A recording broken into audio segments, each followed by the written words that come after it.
Hello साथियों, नमस्कार। आपने देखना शुरू कर दिया आपका अपना YouTube channel DS Mishra official और आपके अपने चैनल पर बेहद ही महत्वपूर्ण वीडियो के साथ आपका हार्दिक स्वागत करता हूं। और इस वीडियो में मैं बात करने वाला हूं कि जैसा कि हम लोग जान रहे हैं कि पिछले 19 दिसंबर को जो बिहार विद्यालय विशिष्ट शिक्षक संशोधन नियमावली 2024 लाई गई है और इसको जो कैबिनेट से स्वीकृति देने के बाद इसकी जो अधिसूचना जारी कर दी गई, तो यह जब नियमावली लागू की गई है तो यह नियमावली जब से आई है तब से ही इस नियमावली के बारे में कहा जा रहा है कि यह नियमावली कम और शिक्षकों के लिए जो विशिष्ट शिक्षक बन रहे हैं दंडावली ज़्यादा है। यानी नियमावली से अधिक यह दंडावली प्रतीत होता है इस नियमावली को पढ़ने के बाद। तो आज के इस वीडियो में मैं बात करने वाला हूं कि यदि आप नियोजित शिक्षक हैं और सक्षमता परीक्षा उत्तीर्ण हैं, चाहे आप सक्षमता 1 या 2 में उत्तीर्ण हैं या आगे सक्षमता के बाकी फेजों में परीक्षा देने का विचार रखते हैं और किसी भी फेज में सक्षमता उत्तीर्ण होकर के विशिष्ट शिक्षक बनने वाले हैं, तो भूल करके भी आपको कौन सी गलती नहीं करनी है और क्या सावधानी आपको बरतनी होगी ताकि आपकी नौकरी बरकरार रहे। नहीं तो इस नियमावली के किन प्रावधानों के तहत आपकी नौकरी भी समाप्त हो सकती है, इन्हीं सब बिंदुओं पर बात करने वाला हूं। तो वीडियो बहुत ही खास होगा, अंत तक मेरे साथ बने रहेंगे और यदि चैनल से अब तक नहीं जुड़े होंगे तो चैनल को सब्सक्राइब करके बेल आइकन को प्रेस कर लेंगे ताकि आगे भी शिक्षा विभाग एवं शिक्षकों से संबंधित जो भी महत्वपूर्ण वीडियो जाए वह आप तक पहुँचती रहे। तो देखिए, सबसे पहली बात कि जो पहले नियोजित शिक्षक के रूप में जो शिक्षक साथी थे उनके ऊपर प्रत्यक्ष रूप से शिक्षा विभाग कार्रवाई करने का अधिकार नहीं रखता था, क्योंकि आपको पता है कि स्थानीय निकाय के तहत बहाली हुई है और स्थानीय निकाय जो नियोजन इकाइयां बहाली की, उस नियोजन इकाई को ही यह अधिकार था कि किसी भी शिक्षक के ऊपर एक्शन ले। इसलिए शिक्षा विभाग के हाथ में वह दंडात्मक क्षमता नहीं थी, जिसके चलते वह लगातार इसी कोशिश में था शिक्षा विभाग कि कोई ऐसा नियम बनाए जिसके तहत शिक्षक सभी जो है प्रत्यक्ष रूप से हमारे अंडर में आ जाएं और हम उनके ऊपर एक्शन भी ले सके, जिसके तहत यह सक्षमता परीक्षा का मॉड्यूल लाया गया और सक्षमता पास शिक्षकों को विशिष्ट शिक्षक बनाकर राजकर्मी का दर्जा दिया जा रहा है।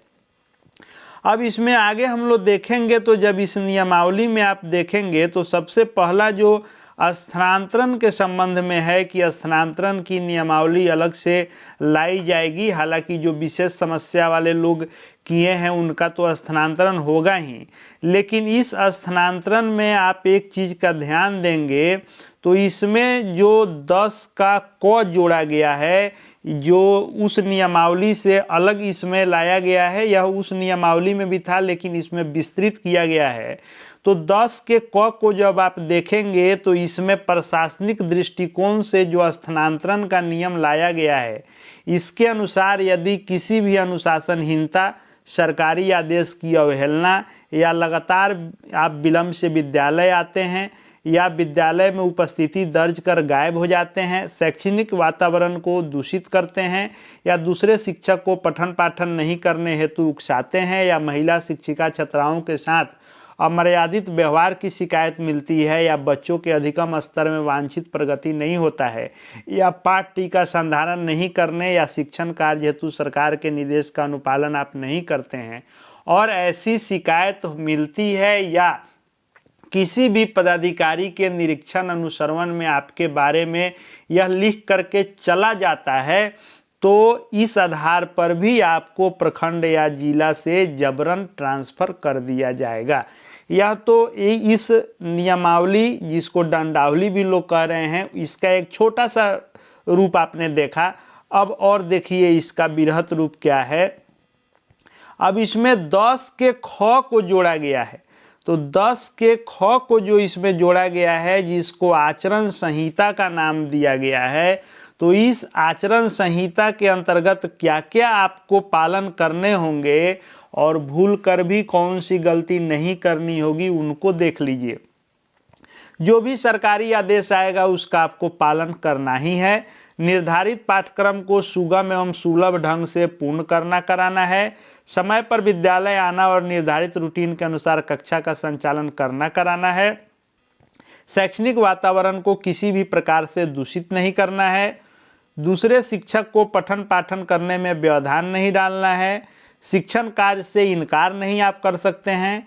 महिला शिक्षिका या छात्राओं के साथ अमर्यादित व्यवहार की शिकायत नहीं होनी चाहिए।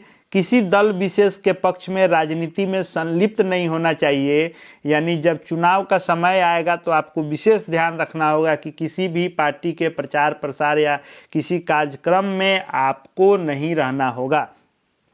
निजी ट्यूशन कोचिंग या अन्य व्यावसायिक संस्थाओं में आपको संलिप्त नहीं होना होगा, इसकी भी शिकायत नहीं मिलनी चाहिए। बाल अधिकारों का संरक्षण सुनिश्चित करते हेतु बच्चों को मानसिक एवं शारीरिक रूप से प्रताड़ित नहीं करना है। किसी प्रकार के नशा का सेवन नहीं करना है। सामाजिक कुरीतियों जैसे बाल विवाह दहेज प्रथा को दूर करने में सक्रिय भूमिका निभानी है। वार्षिक माध्यमिक परीक्षा एवं उच्च माध्यमिक परीक्षा के सफल संचालन हेतु जो बिहार विद्यालय परीक्षा समिति द्वारा समय पर निर्देश दिए जाते हैं उसका अनुपालन करना है। यानी जो बोर्ड परीक्षाओं के समय में हड़ताल इत्यादि आंदोलन पहले होते थे उसके चलते इस पॉइंट को ला दिया गया है। इसमें विभाग द्वारा निर्धारित प्रशिक्षण में भाग लेने से आप इनकार नहीं कर सकते हैं। और विशिष्ट शिक्षक पर बिहार सरकारी सेवक आचार संहिता 1976 भी लागू होगी। उसके अलावा ये सब होंगे। ये तो आचरण संहिता हो गया कि ऐसा आपका आचरण होना चाहिए। उसके अलावा अनुशासनिक कार्रवाई के लिए क्या क्या तय किए गए हैं उसको भी देख लीजिए। तो पिछला जो 2023 नियमावली है उसमें लिखा गया था कि अनुशासनिक कार्रवाई के लिए जो नियम कानून होंगे वे अलग से लाए जाएंगे और उसको ही इस नियमावली में लाया गया है। और उसके तहत आप देखेंगे तो देखिए कितने नियम बनाए गए हैं आचरण संहिता के अलावे। कार्य से अनाधिकृत रूप से अनुपस्थिति जो है अनुशासनिक कार्रवाई कर सकती है आपके ऊपर। जानबूझकर अवज्ञा या अनुशासनहीनता करते हैं तब अनुशासनिक कार्रवाई होगी। विद्यालय के शैक्षणिक वातावरण में योगदान नहीं देने की शिकायत हो जाती है तब भी अनुशासनिक कार्रवाई होगी। किसी भी वित्तीय अनियमितता के मामले में भी होगी। सार्वजनिक जीवन में ईमानदारी का अभाव होगा, किसी प्रकार के आर्थिक गबन इत्यादि का आरोप लगेगा, उस पर अनुशासनिक कार्रवाई होगी। किसी भी आपराधिक मामले में शामिल होंगे तो, और बिहार सरकारी सेवक आचार संहिता 1976 के प्रावधानों का उल्लंघन करते हैं तो उसके अलावा कोई अन्य मामला जिस पर अनुशासनिक प्राधिकार विचार करे उस पर भी अनुशासनिक कार्रवाई हो सकती है। और ऊपर जो आचरण संहिता हमने देखा 10 के ख के तहत उसका भी उल्लंघन करते हैं तब भी आपके ऊपर अनुशासनिक कार्रवाई होनी तय है। उसके अलावा यदि कोई भी विशिष्ट शिक्षक 48 घंटे से अधिक समय से किसी भी प्रकार से न्यायिक, पुलिस या सिविल अभिरक्षा में है, यानी आप हिरासत में लिए गए हैं किसी भी केस में, तो आपको निलंबित समझा जाएगा और अनुशासनिक प्राधिकार ऐसा आदेश जारी करेगा।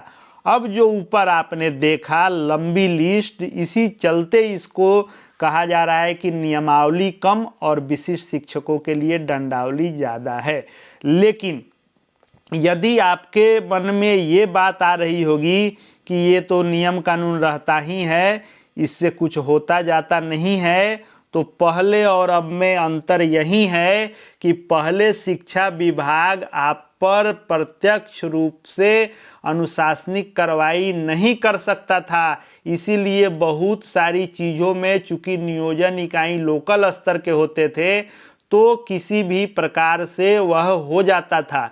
लेकिन अब चूंकि शिक्षा विभाग ही मॉनिटरिंग करेगा और शिक्षा विभाग प्रत्यक्ष रूप से आपके ऊपर अनुशासनिक कार्रवाई करने के लिए अधिकृत होगा, स्वतंत्र होगा, इसीलिए आपको इन सभी चीज़ों को, चाहे वह आचरण संहिता हो, जितने ये बिंदु हैं आचरण संहिता के, आपने नियमावली पढ़ा ही होगा, देखा होगा, तो इन सभी आचरण संहिता के बिंदुओं को और साथ ही साथ जो अनुशासनिक कार्रवाई के लिए ये जो कंडिकाएं इसमें शामिल की गई हैं, इन सभी में किसी भी प्रकार का शिकायत आरोप आपके ऊपर नहीं लगना चाहिए, या आपके ऊपर लगे आरोप की लिखित शिकायत ऊपर तक नहीं जानी चाहिए, या वर्तमान में जैसे एसीएस या बहुत जिलों में डीओ इत्यादि के द्वारा जो वीडियो कॉलिंग किए जा रहे हैं, इन सब में भी या कोई भौतिक रूप से भी निरीक्षण होता है या ऑनलाइन उपस्थिति इत्यादि किसी भी प्रकार से यह जो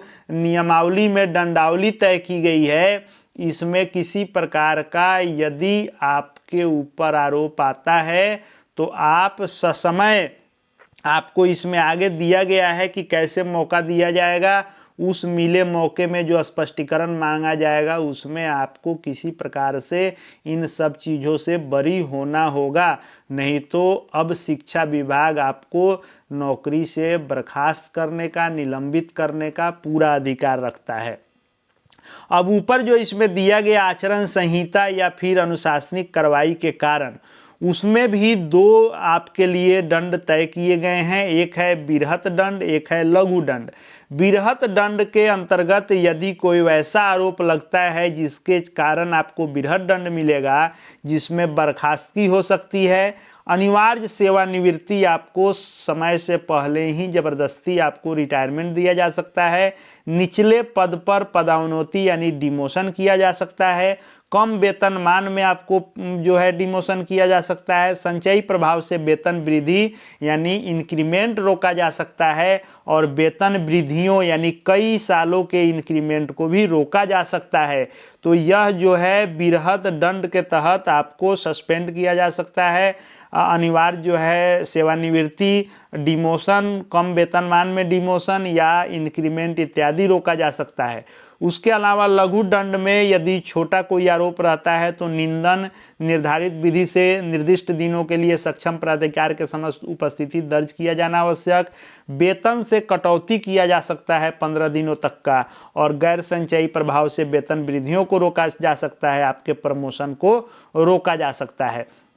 इसलिए जो भी सक्षमता उत्तीर्ण हो गए हैं या होने वाले हैं और विशिष्ट शिक्षक के रूप में राज्यकर्मी बनने वाले हैं, उनको अब अपनी सेवा में बहुत ही बारीकी से चलना होगा, ताकि किसी प्रकार के अनुशासनिक कार्रवाई के जद में आप नहीं आए, क्योंकि अब शिक्षा विभाग पूरे पावर में, पूरे स्वतंत्रता के साथ अधिकृत है आपके ऊपर किसी भी प्रकार की कार्रवाई करने के लिए।